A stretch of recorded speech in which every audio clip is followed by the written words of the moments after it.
ju është kërkuar dorëheqja nga Kjo mbledhje kishte një rendite strikt të përcaktuar, atë që ka shqetësim çdo qytetar shqiptar sot. Edi Rama dhe Lubin Balluku janë kapur të dy në flagrancë në një mega vjedhje në tunelin e Llogaras, gjithashtu dhe në aeroportin e Vlorës. Ata janë të dy peng të njëri tjetrit. Kjo mbledhje kishte si qëllim për të diskutuar dhe për të bërë transparent shqiptarve për faktin që Edi Rama drejtësinë ose e ka nën kontroll ose në momentin që dikush e refuzon, ai del dhe sulmon. Sulmi i këtyre ditëve, presioni që është bërë gjykatës kushtetuese për ta nënshtruar dhe që në fund nënshtroi, tregon që në fund në Shqipëri reforma drejtësie ka vdekur dhe Edi Rama është drejtësia, Edi Rama është ekzekutivi, Edi Rama është media në Shqipëri, Edi Rama është legislativi, por është edhe narkos në Shqipëri. Dhe për këtë arsye, ne do t'ju bëjmë thirrje shqiptarëve sot që të gjithë me datën 22 dhjetor, ditën e hënë, në ora 17 të vërshojnë në bulevardin Dëshmorët e Kombit. Një protest pa kthim, pa ndalim, një protest që do të jetë persistente.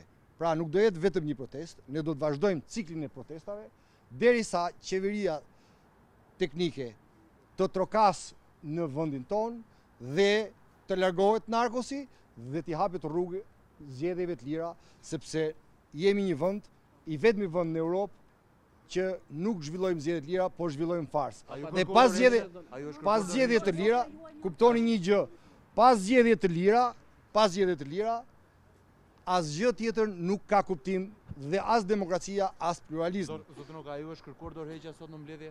Tani, unë po flas këtu për agendën e demokratëve dhe të opozitarëve. Ju po flisni për agenda jashtë partijake të cilat janë në shërbim të qeverisë. Por, sot dorëheqja vetme që kërkohet nga gjithkush në këtë vend është dorëheqja e Edi Ramës. Asgjë tjetër nuk e stabilizon Shqipërinë dhe asgjë tjetër nuk i stabilizon dhe nuk i qetëson shpirtrat e shqiptarëve të vjedhur, të dhënuar, të gjakosur, të shpopulluar dhe të varfruar. Tani, dorëheqja ime apo dikuj tjetër këtu qetëson vetëm një gjë, Edi Ramën dhe shërbëtorët e tij. Kjo është mëse e qartë dhe mëse evidente, sepse ky është një realitet. Po, për firmat që janë dhënë për avokatin e popullit, ne kemi kërkuar ndjes. Kryetari, ju ndjeni përgjegjës, të lutem, kini durim. Pra, kini durim, Partia Demokratike në nëmjet kryetarit ka kërkuar ndjes publike dhe do ta sqarojmë këtë gjë. Sigurisht që kanë filluar dhe kanë kërkuar ndjes edhe shumë nga firmëtarët dhe ky proces po vazhdoi. Ndjesa është ndaj demokratëve, ndaj qytetarëve. Për çfarë është ndjesa? Ndjesa është për arsye se në ngutje sipër ose në një moment emocional kur ishte çështja bashkisë Tiranës, të lutem. Firmat janë dhënë në dhjetor. Ata mbaroj, po, prit. Mleni ta mbaroj. Jo, sqaroj, është gjë shumë e thjeshtë, sqaroj. Kini parasysh, shumë njerëz, po them, shumë kolegë të mit, nën emocion, pse Shabadi kishte ofruar si mbështetje ndaj kandidatit të përbashkët të opozitës, mbase janë ndikuar.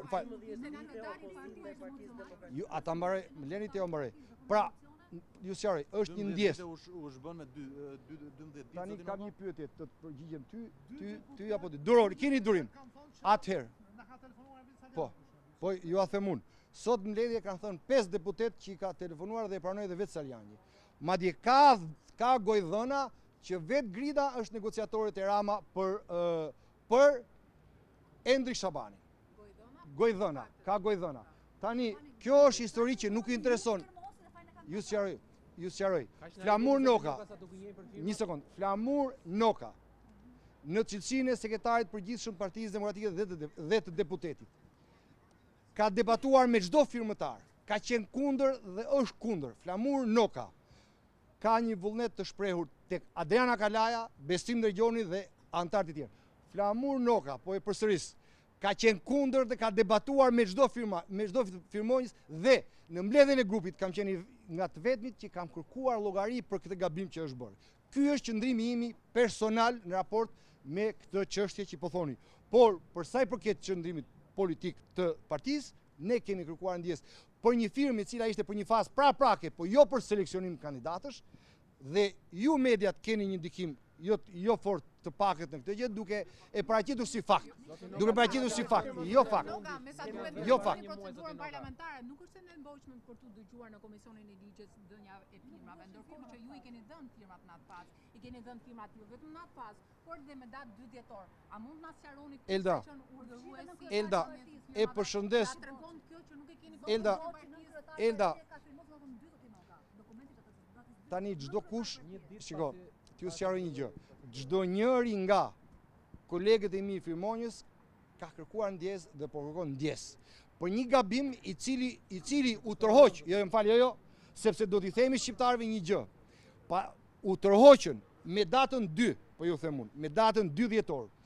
Kreu i grupit parlamentar, në emër të grupit parlamentar, me vendim të grupit parlamentar, ka dërguar një kërkesë në Kryesinë e Kuvendit ku kërkon të tërhiqen firmat dhe aty të kjo kërkesë është çdo firmë e çdo deputeti të Partisë Demokratike kërkon tërheqjen e firmave. Neni 72 i rregullores Kuvendit, e them për shqiptarët se ju besoj dini, saktëson se deri në momentin që një dokument, një akt normativ apo vendim shkon në Kuvend, deri në atë moment e drejta është për ta tërhequr. Pra, të lutem. E dim ne që kemi narkosit, këtu këtë drejt. Ne e dim që kemi narkosit. Atëherë, ju thoni shqiptarëve, ju thoni edhe ju mediat shqiptarëve që narkosi kishte vendosur zgjedhjen e Endri Shabanit dhe me apo pa firmat, firmat u tërhoqën. Ligji dhe rregulloria njeh tërheqjen. Ju tani po bëni avokatin e narkosit. Jo. Partia Demokratike dhe ju personalisht e keni përmendur prej vitesh Suel Qelën me emër. Në mbledhjen e kryesisë sot është përmendur Suel Qela mes jush. Antarë të kryesisë mund të kenë takuar Suel Qelën. Pse duhet që në Partinë Demokratike në kryesi të diskutohet emri Suel Qelës për takim antarë të kryesisë dhe për ndikime në PD? Ju a themun, u diskutua sepse kemi pasur ankesa që nga Elbasani që Suel Qela është angazhuar për të telefonuar, pra për të kësënuar dhe shantazhuar demokrat që të mos merrnin pjesë në foltorin e Sali Berishës dje, por të marrin pjesë në një foltore tjetër të nesërme pas se nuk e di datën saktë. Këtë po ju them kaq. Dhe këtë gjë sigurisht ky është një shqetësim sepse çfarë është? Pse ne kemi bërë publik me kohë. Ne kemi thënë që kundër Partisë Demokratike është regjimi i Edi Ramës, janë kartelet dhe një nga kartelet që kërkon këtë gjë është ai i Elbasanit. Ne jemi në luftë hapur me të. Ju jeni dëshmitar, po ka një njeri në këtë tokë pas Sali Berishës që ka drejtuar gishtin ndaj karteleve dhe ndaj Suel Qelës, si njeri të përfshirë, jo vetëm trafiqe, por edhe në pazaret pista dhe elektorale me rilindjen, është Flamur Noka. Dhe ju jeni dëshmitar se në ekranet tuaja kam bërë unë këtë betejë pareshtur prej disa vitesh. Por unë nuk mund të, kjo s'më ndalon dot që ta them dhe brenda kur unë kam informacione që kjo po ndodh. Dhe kjo është, shikoj, jemi Parti Demokratike, ne diskutojmë çdo gjë. Ne nuk kemi asgjë për të fshehur. Me që jeni Parti Demokratike, mund të bëjë një pyetje Patjetër. Ju protestoni për shkak se Belinda Balluku rikthyen në qeveri, si numri 2 qeverisë. Dhe për këtë ka ndikuar specifikisht vota një gjyqtare kushtetuese quhet Sonila Betja. Keni një shpjegim ju pse ky gjyqtare ka qenë në favor të qeverisë të Tiranës Belinda Balluku? Shiko, bëj të fala Carlos. Mund të bëj fala vet, Po, prit të lutem. Ata mbaroj. Ata mbaroj. Ju a them. Ju a sqaroj. Po mirë, ju s'keni durim që të bëj humor unë pak? Po të keni durim. Keni durim. Tani do ju sqaroj një gjë. Am pyetur seriozisht shumë. Atë ju a sqaroj, keni durim. Djonit ju a sqaroj. Tani çdo gjyqtar atje që është në atë karrige nuk ka shkuar me vullnetin e Partisë Demokratike dhe nuk përfaqëson as Partinë Demokratike, as një opozitar të këtij vendi. Që të jemi të qartë. Të gjithë përfaqësojnë vullnetet e narkosit dhe të regjimit dhe narkoregjimit. Pse? Më fal një sekond. Po t'ju them pse. Reformën drejtësie votuam të gjithë bashk me 140 vota. Por 6 ligjet që prodhuan këtë narkoreform sot dhe që është i bërë Edi Rama. Jo, unë kam folur gjithmonë, shiko, unë flas seriozisht dhe të jamam se nuk jam turp. Unë flas seriozisht. Jo, unë nuk e njoh, shiko. Sonila Betja dhe çdo njëri nga anëtarët e gjykatës kushtetuese nuk ka as i njohje, as i lidhje me Partinë Demokratike. Kështu që unë e kuptoj dëshirat për t'i veshur opozitës edhe fajin që s'qeveriset mirë, edhe fajin që vjedh Edi Rama, edhe fajin që këtu kartelet janë ngritur i lejet e opozitës, edhe fajin që poshtë popullohet Shqipëria i lejet e opozitës nga mediat, por më vjen keq. Ju lutem konsiderojeni faktin që është fakt. Atje asnjë gjyqtar, asnjë prokuror në Republikën e Shqipërisë dhe e din gjithkusht sot, nuk ka nevojë t'ja them unë, nuk ka lidhje dhe s'ka pasur lidhje me Partinë Demokratike. Madje po ju them unë, koha vërtetoi që reforma u bë për të heqë çdo njeri i cili ka mendim ndryshe nga narkosi, jo më që të kishte lidhje me Partinë Demokratike. Dhe kjo